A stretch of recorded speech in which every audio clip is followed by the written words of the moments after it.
Ladies and gentlemen, welcome to episode 15 of Dads and Ed. I am pleased to be joined by one of our co-hosts. We will throw the other one under the bus shortly.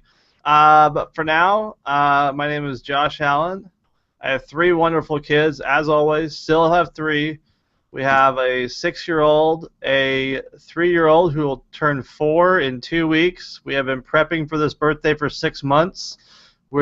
She's finally been approved to look for cakes for real this time and provide us suggestions. So she is super excited. And a 1-year-old and a beautiful wife. The co-host who has decided to join us this evening, Devin, take it away.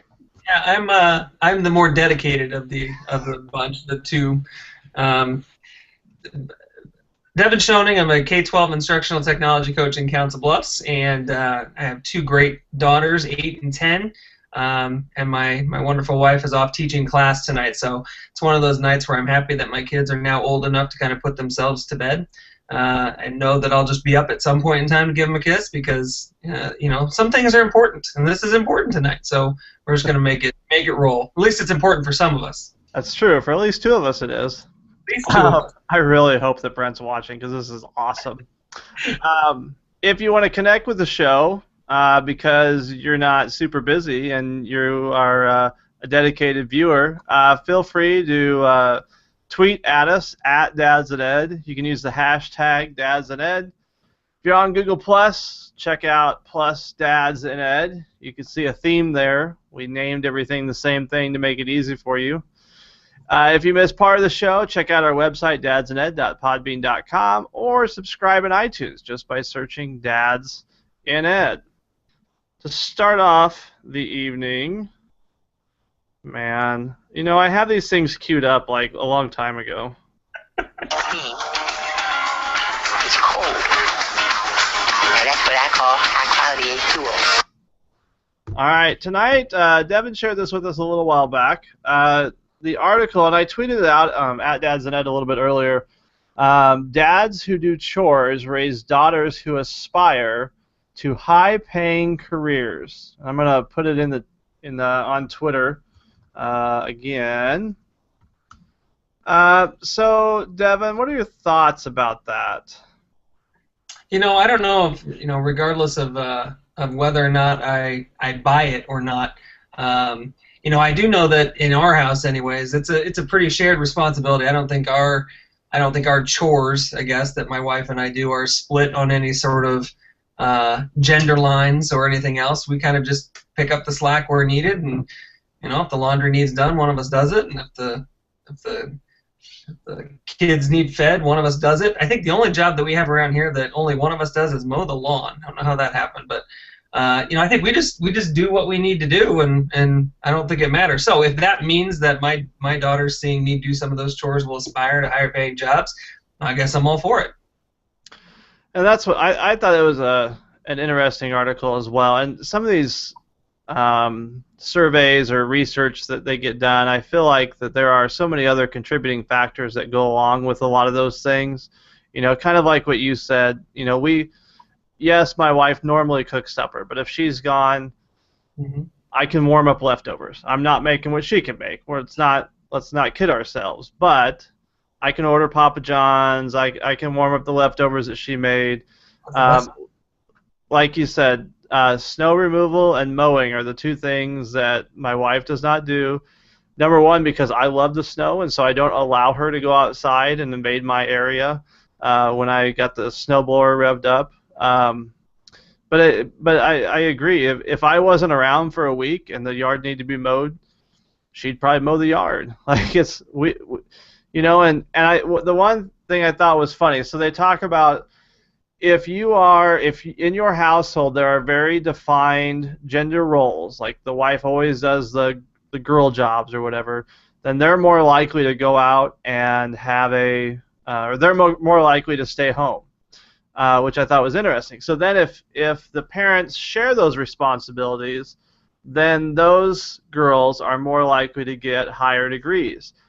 But my thought was, if you share those responsibilities, more than likely, aren't both parents already working? Mm-hmm.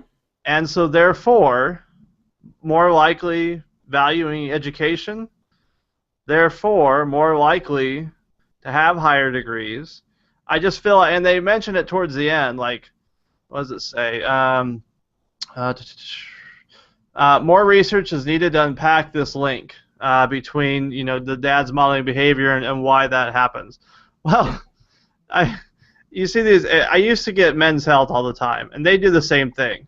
75% of all people who wake up on the right side of the bed do this or something like that. I mean, so I get it. I understand that there could be a tie-in, but I don't know. The only thing that, kind of, as you read towards the bottom too, it asks the questions, what about sons? It does say that the researchers found that regardless of parental attitudes or behaviors, sons or boys were traditionally choosing male jobs anyways. So I guess, the only thing you could look at is, maybe in those households where jobs are shared, there might be some other extenuating circumstances like value of education by the parents or level of education by the parents. But you would think that in those households that the boys would be aspiring to different jobs as well. And I wonder if there's something kind of innate in that gender role conversation, something innate in what we do that would make that a non-factor for boys, whereas really it does look like, if you just look at those two points, amount of shared chores around the house and the level to which girls aspire in terms of pay and career, then maybe there is something to be said there. Maybe girls seeing that mom and dad kind of really do the same things. Maybe I can aspire to do what mom does or what dad does. Maybe there's something to that. Yeah. My father-in-law is great about helping out with chores. My wife couldn't believe that my mom actually vacuumed because her dad always did chores. My father-in-law always did the vacuuming. And even when we're at their house, he's always helping out, do the dishes or whatever. My wife has always wanted to stay home. She's always wanted to, she'd always said, and I thought she was crazy, marrying a guy who was in education and thinking that she's going to be able to stay home. And she's always wanted to do that. And her dad did the chores too. So we can debunk that. I mean, I debunk this research. It can't be that great. So. It's an interesting discussion, and I think there are, outliers to everything. But good to read, good to check out. It was good to check out. I would encourage people to do so, and regardless of any of that, I know that we, for many reasons, sharing those responsibilities around the house, so that maybe some of those gender specific roles aren't exacerbated here in our house. We'll certainly do that. I want my girls to see that it's not just mom that does the dishes, does the cooking, does the cleaning. That anybody can do it. Somebody just needs to step up and help out. Well, and I think it's an expectation of them going forward too. Robert Murphy, who's I think his official title is online pastor at Christ Community Church here in town in Omaha.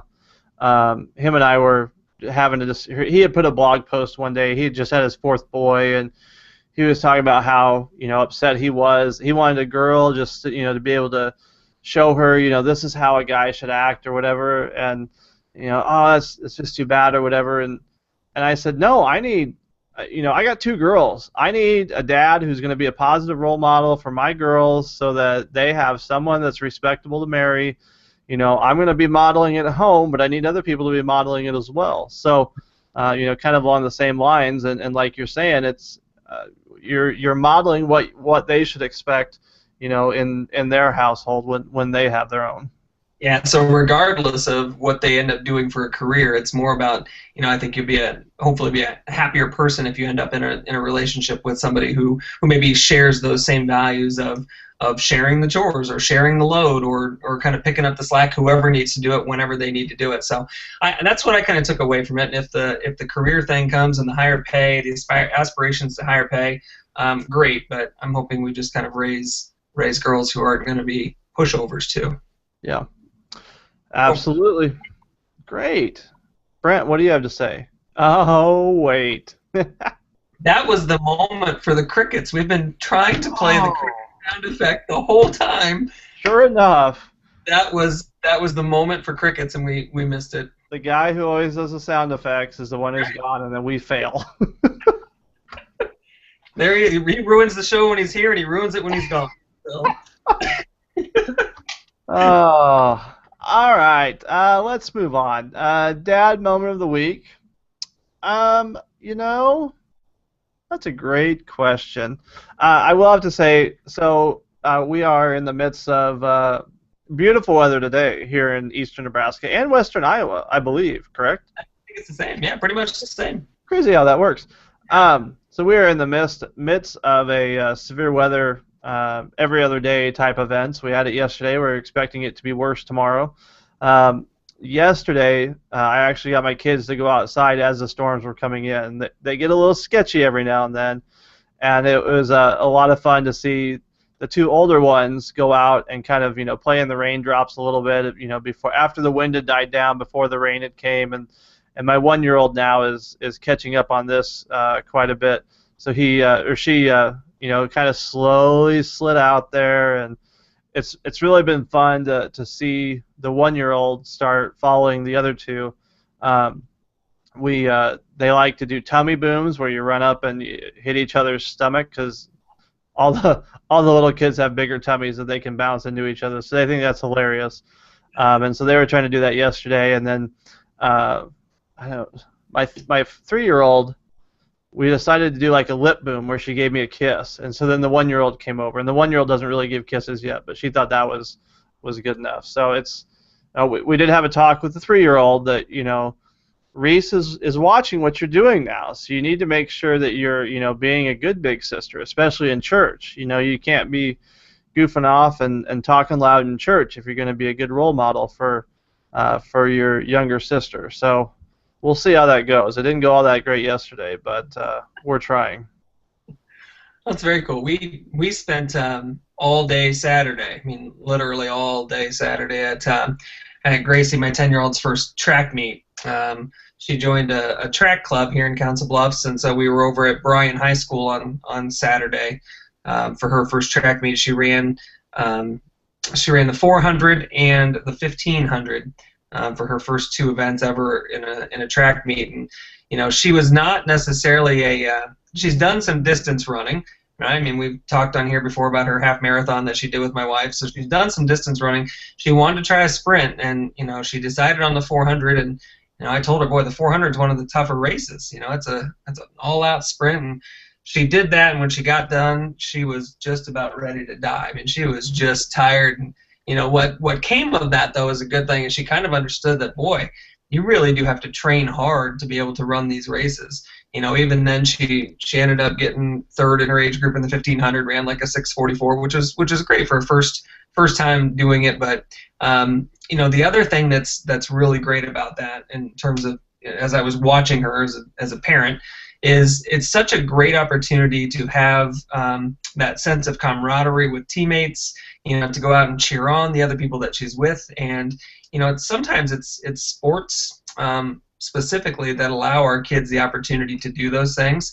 And she wanted to keep come up and kind of sitting by us while we were at the meet, and like, go down in your tent, hang out with your teammates, go cheer somebody on, go have a conversation, go run around with somebody and laugh, go lay down and eat some oranges. I mean, it's one of those things where you try and kind of provide them with some opportunities to have that kind of a different relationship with other kids and meet some people, and it's easier said than done. I'm not I'm a little socially awkward myself. I would go sit by myself at a thing like that too. But it was cool to see her make some friends and have some fun and run in some events that she wasn't sure she could do even heading into it. So it was really it was a lot of fun. And now we get to go Saturday to Des Moines to meet all day long. So that's okay. We can do that, and then we head out for vacation next Wednesday. So I think we can make it. I think the end is in sight. Yeah, my 6-year-old likes to run in races also. He hasn't quite got the whole practice part down. So there's the College World Series, for those of you watching from outside, or outside the area, is coming up here in a couple weeks, and then on the Sunday, the Sunday before the championship starts, they don't have any games, and so they have a 5K that actually runs through TD Ameritrade Park, where they play baseball, and so that was my son's first 5K last year, and so we're going to be doing that here again in a couple weeks. And very cool. That's fun. It's great. I mean, you get to run around. We were jumping in the walls like we were outfielders, and then when you come around home plate, they have a camera set up that shows you up on the big screen. And so this year I'll be smart enough to take my phone with me and snap a picture of it. But yeah, that's very cool. That's fun. I didn't know they did that. Yeah, it's pretty neat, and it's small too. It's like 200 people. Oh wow! So it's really nice. If you're not doing anything, June 22nd. Road to Omaha run. I will be on the beach in Southern California, but I'll be thinking about you guys. You don't mean that. No, not at all. Oh, ladies and gentlemen, look. Hey, boys and girls. The whole crew's there. Hi. Yeah, I got a couple tweets there. I was getting bashed, so I decided I better join in. Well, see, here's the thing. We actually have not got to this point of the show yet. We've just kind of been throwing you under the bus here and there. Okay, that's what I figured. I couldn't let it happen. I got 20% battery. I'm sure it's down to probably 10 by now. I'm in Kansas City, searching for a house, an Independence Cake Factory for dinner, and it's just been a wild ride. Yeah, we noticed. The last couple of days. So what? Very quickly, we get this Voxer that says, "Guys, I don't know if I can make it. I'm house hunting, yada yada yada." And Devin and I both look at each other because we're on the Google Hangout, and we say, "Didn't Brent just check in at the Cheesecake Factory on Facebook? Like, what's this searching for houses stuff?" Right. It just kind of happened. You're gonna bring us something nice, aren't you? What's that? You're gonna bring us a nice piece of cheesecake, right? Yeah, sure. I think it'll sustain itself on the drive back to the Omaha metropolitan area. So let me show you. Here I'm at the park now with the kids, and I've gotten directed that I'm supposed to watch them while my wife goes and does something else. I mean, she's kind of bossy these days, Josh, and I'm not gonna lie. Well, we actually are just getting to the point of the show that is titled, "So Where Are You Working Next Year?" Yes, perfect timing. So, yes, would you like to go first before your battery dies? Yeah, absolutely, because who knows, it's probably at 5%. Anyway, I'm really excited to announce that I'm going to be the Director of Technology for Independence School District in Independence, Missouri, which is essentially a suburb of Kansas City, so kind of on the northern eastern side of the city, and really excited. I know I announced the last show I was going to Iowa, but hadn't signed a contract, just verbally committed, and then this came about, and it was just too good to pass up, is what I wrote in my blog post for the title. I just was so excited about the possibility of leading on this level, and they got they're right at a good level for me to come in and really make some noise and continue the good that's been happening. There's great leadership, so I'm really excited about it. But it's really thrown a wrench in our planning and scheduling of things. It's just been kind of crazy because we're pretty much focused on Cedar Rapids there initially. We even went and house hunted, and then this kind of came about, and so yeah, it's kind of a wild change of events. But we're excited because it's close to the Ozarks and kind of a halfway point to the Ozarks in between, Omaha being home where my parents are, my sister and family, and a lot of other family. So it's kind of a ideal location for us. And from that standpoint, we were thrilled. And my wife and I have spent a lot of time down here kind of, I should say, pre-kids, because we don't get down here as much anymore with the kids now.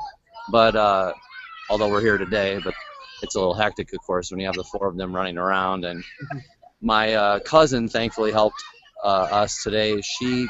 She was the one, I just officiated her marriage down in the Ozarks, and then she came back with us to kind of help watch the kids today while Josie house hunted, and I am shadowing the current Director of Technology the next couple days just to kind of soak up things with him and learn and just some of the ins and outs going on. So it's invaluable. So I thought, hey, I'm going to do it, but it definitely threw a wrench in my dad's and Ed's schedule. And so I didn't anticipate that because I just found out last Wednesday that I got the job. So yeah, it's been kind of crazy, but I'm really excited. Well, and we do have to say, first of all, congratulations, because that is a big thing, and I know, we've talked in the show before about our many road trips, and I know we've talked about Kansas City a lot as a destination you guys want to head to, so I think it's awesome that you get that opportunity, and really exactly where you wanted it to be, so. Yeah, thank you. Yeah, it is. It's kind of a dream location, and for what it's worth, it's a really, I hate to say dream job, but it's darn near about as close as I can get right now. And, I'm just really blessed, lucky, and I'm excited to use my network to just kind of keep growing and learning and challenging myself and then the district as a whole in the realm of its technology use. Oop, just got the 10% battery remaining sign. So anyway, but yeah, no, it's exciting. I appreciate it. Yep. Yeah, very cool. We couldn't be happier for you. I think it's going to be great. You'll be great there, and it allows us to continue doing this too. Yeah, absolutely. And then not all three of us are working in the state of Iowa. So, and 2 out of the 3 would have been living there. So yeah, that's kind of cool. I'll mix it up and go down to Missouri and make some friends down here. That's right. I like it. Well, and yeah, we did have that tweet on last Wednesday. Patrick Donovan tweeted back that so all the dads in Ed are going to be working in Iowa. Yeah. Well, at that point, you couldn't really say much. Yeah, I saw your tweet back to him like, well, technically I'm not going to be living there, but working, yes. So, Josh, have you busted out your news here on the show yet, or? No, we literally were in transition to go to. So, where are you working when you popped in? Perfect. Good deal. Well, if and when I drop off here because of the dead battery, it's been real.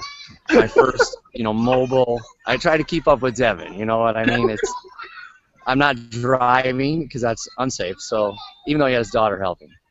It's not unsafe when you have a camera person with you. Yeah, true. They do it with severe weather all the time. My 4 camera people are over on this structure somewhere, I think. At least I think. Yeah. Well, to save your marriage, if you need to go, we wouldn't be offended. We completely. No, it's okay. She actually, this is, ironically enough, this park is near where Josie and I got married. So she's over there now walking my cousin and her new husband and going to show them where that all went down because she wasn't there. So cool, I'm on watch duty here now. Very cool.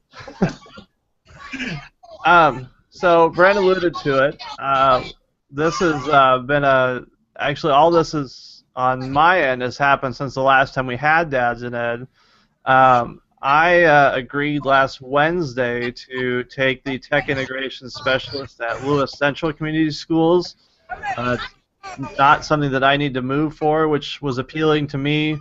Smaller district, which was appealing to me. This is the first time they've had this position, which to get in from the ground floor in a district that's already 1-to-1 was something that was very appealing.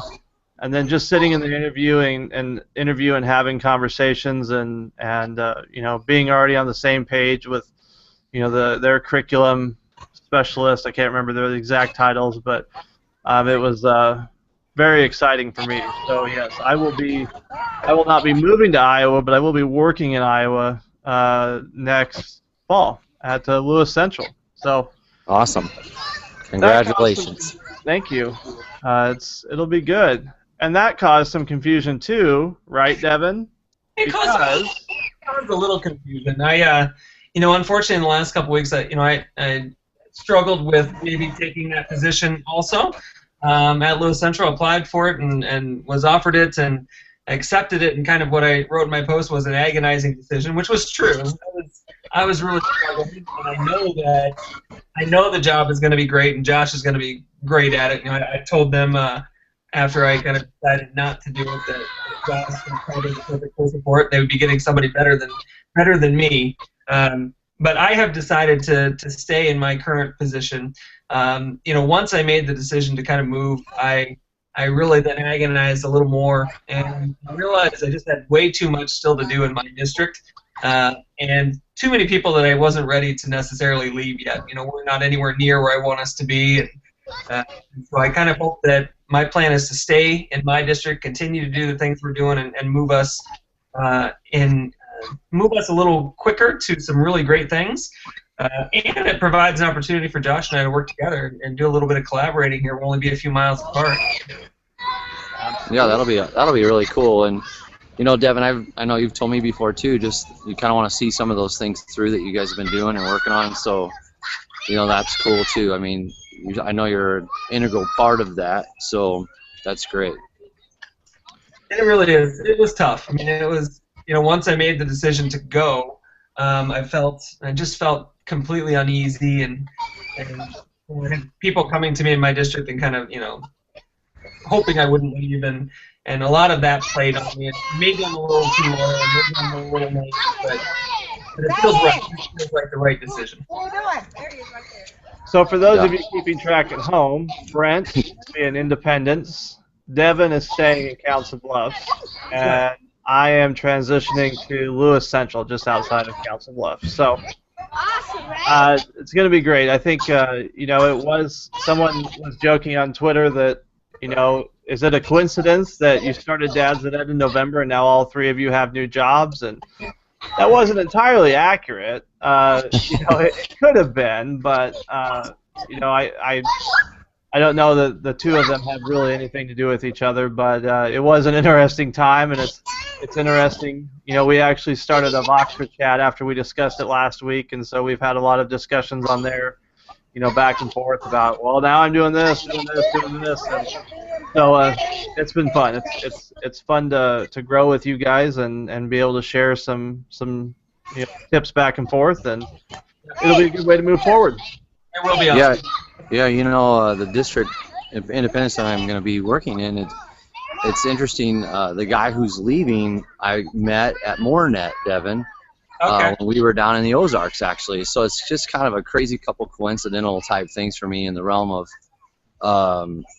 the position itself and where how it kind of came about and the connections and things. And then it was through the Ozarks, which was one of my favorite places on earth, and you know, when we were down there. So it's just kind of interesting how it all has played out for me.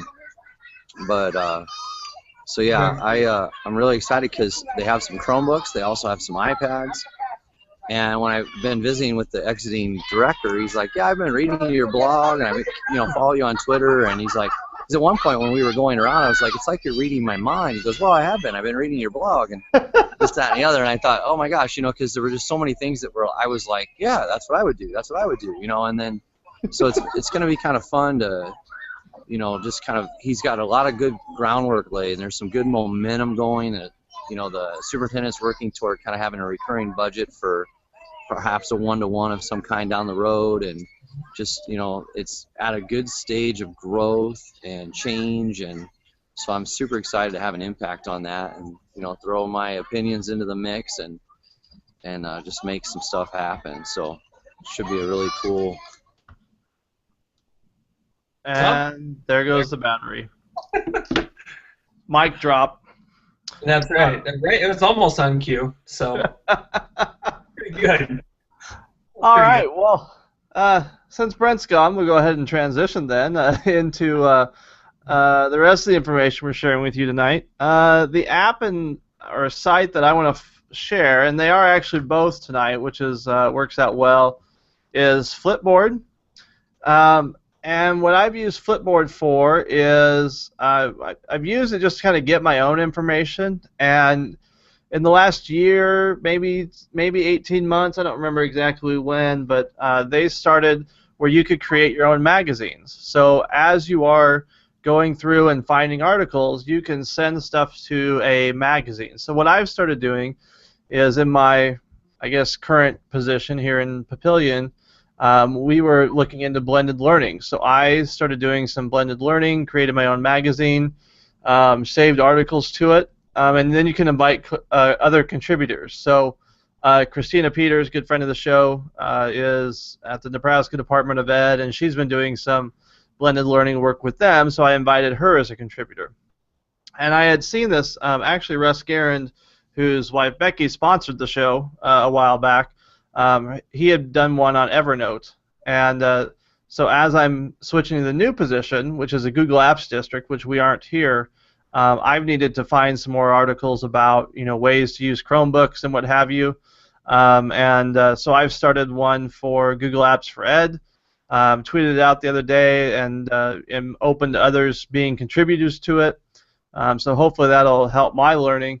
And actually, in the iPad grad class that I teach, one of our staff members here teaches some sort of like environmental science or what have you, and she uses it as like a textbook supplement. So she'll go through and create a magazine so kids have one link to go to, and then they can click on it and read whatever new articles that she has. So Footboard, they actually just bought Zeit, so they should be around for a little while. It's pretty sweet. So it's good stuff.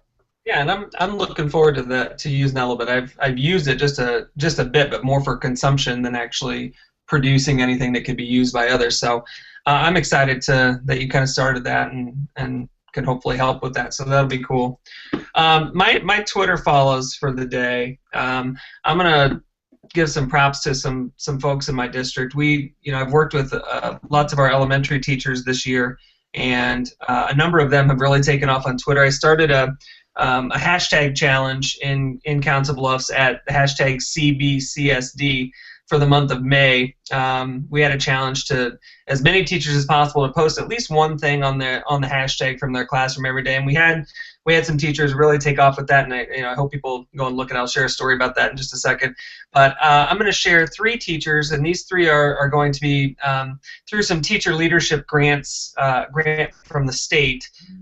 We will have some model technology classroom teachers, and 3 of those are elementary teachers for us. One is Jennifer Plummer, who teaches 4th grade. One is Sarah Pruce, who teaches 3rd grade, and Robert Telgren, who also teaches 3rd grade. And the great thing about them, and the reason that I like working with them and many others, I'm going to post some of their Twitter handles in a minute, but these 3 especially, is they're willing to kind of try anything. They're willing to go out there and take some risks and step outside of their comfort zone and provide kids some opportunities to do things that they might not otherwise be able to do. And they're great models for what we're hoping to do in our district with our rollout of our one-to-one in grades 3 through 5 next year. So, Jennifer, Sarah, and Robert, I've posted their class Twitter handles on the Dads and Ed hashtag now, and I'll post their personal ones on there in just a second. But they've just been so much fun to work with. They're great educators, and they've worked really hard to make some connections, and I think they would be outstanding elementary one-to-one teachers to connect with. So I have about 5 or 6 others that I'm going to share just because they've taken off with this as well. And one story about the hashtag, if you get a chance to go check out the CBCSD hashtag for our district. I gave them some challenges throughout the month of May, where I would kind of take them some sweet treats to their classroom. We had a trivia contest one day. We had post as many pictures of your kids reading today as you can. And the last one I gave them for the school year, for those who don't know, we are still in school until Wednesday. And so I thought, I've seen the Jimmy Kimmel challenges before, where he challenges parents to post videos of their kids after telling them, the parents ate all the Halloween candy, and film their reaction, record their reactions, and then post them. And so I gave our teachers a challenge over the next day or two, today and tomorrow and Wednesday, is tell their class that they just got an email from our district that says, because of a mix-up with snow days, school now has to go until Friday instead of Wednesday. Record the reaction of their students as they do that. And we got 4 of them on there today, and I think we'll have 3 or 4 or 5 more on there tomorrow. And I'm really looking forward to it. The 4 that are on there are pretty good. A couple of them are pretty funny, as you would expect. The kids are not all that pleased that they've been told they have to go to school an extra 2 days this week. So I'm really looking forward to hopefully getting a few more of those out there tomorrow, and then compiling them all and putting together a little video compilation. So if you get a chance, hashtag CBCSD, check out all the great things that we're doing, but also those videos from today, because I think you'll like them. And like we were talking a little bit about this before the show, that's just a perfect timing and perfect situation to prank the kids on, because they're just dying to be done, and oh, by the way. And it's perfect that you're ending on a Wednesday, so it's easy to just throw those extra 2 days in, and it seems plausible. Oh yeah, absolutely. And you know, the funny thing is really to see the kids' reactions, and so many of them that are third, fourth, and fifth graders. I think that I saw today. You know, saying, "Well, I'm not coming." He's Yeah. like, "Well, where are you gonna go?" "Well, I don't care, but I'm not coming. I'll go to another school." I'm transferring for the last 2 days, so I don't have to go. So that I don't have to go to school those next 2 days, and kids just with their hands in their, head in their hands, and it's pretty good stuff. And I'm looking forward to getting some more tomorrow. So if you get a chance, check them out. They're pretty fun. So we were gonna have Brent do date night, and we were really hoping that he actually wouldn't chime in and would still be eating, and that we would also have a person watching the show who is in the plaza in Kansas City near the Cheesecake Factory that you could go interrupt his supper. I'm not quite sure that we would have found that. I mean, we have a legion of loyal followers. I'm not sure we could have got someone watching from the plaza in Kansas City at this very moment. So apparently Cheesecake Factory is a great place for date night. We're guessing that because that's where Brent was earlier tonight when we were giving him a hard time. So. And I like that, and you kind of said this, I think, already, but I like that he must think that we don't know how to use social media. Yeah. That he could, like, we're not going to see it or something. You send us a box that says, "Oh, I'm house hunting," and then he's at the Cheesecake Factory. I mean, who does he think we are? Well, and it's like he knows we're on there because we have to be posting like this. You should come watch Dads and Ed. Like, we're going to be on Facebook. Right. He liked your post about join us for Dads and Ed. He did. He liked my post on Facebook and then immediately put, "I'm at the Cheesecake Factory."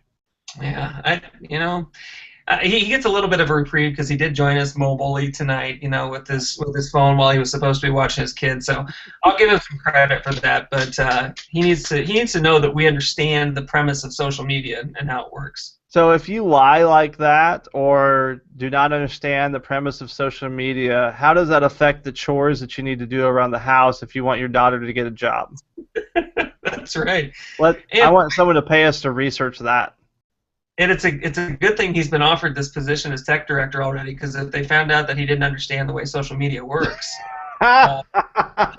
exactly. I'm sure he would have gotten the job.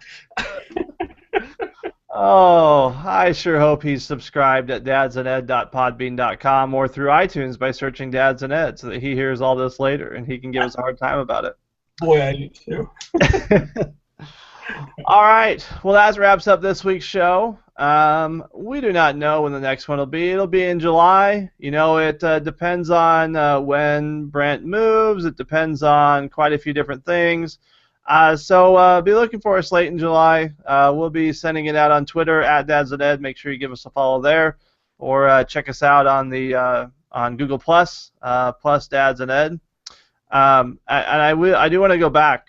Patrick Donovan just tweeted, and I had actually just favorited his other tweet that he had sent. He was talking about embedding Flipboard, the magazines, into a Google site. Which I am actively trying to find things to embed into Google Sites to make them more interactive. So, Patrick, appreciate you watching. Appreciate you sharing that out and contributing that. It's definitely something I need to check into. And our good friend Nate Balcom, looks like Catlett 1 will be riding home under the Dads and Ed bus tonight. Yes, sir. Yes, he will be. That being said, I really hope that we have an actual Dads and Ed bus someday. Yes. Can we Kickstarter that?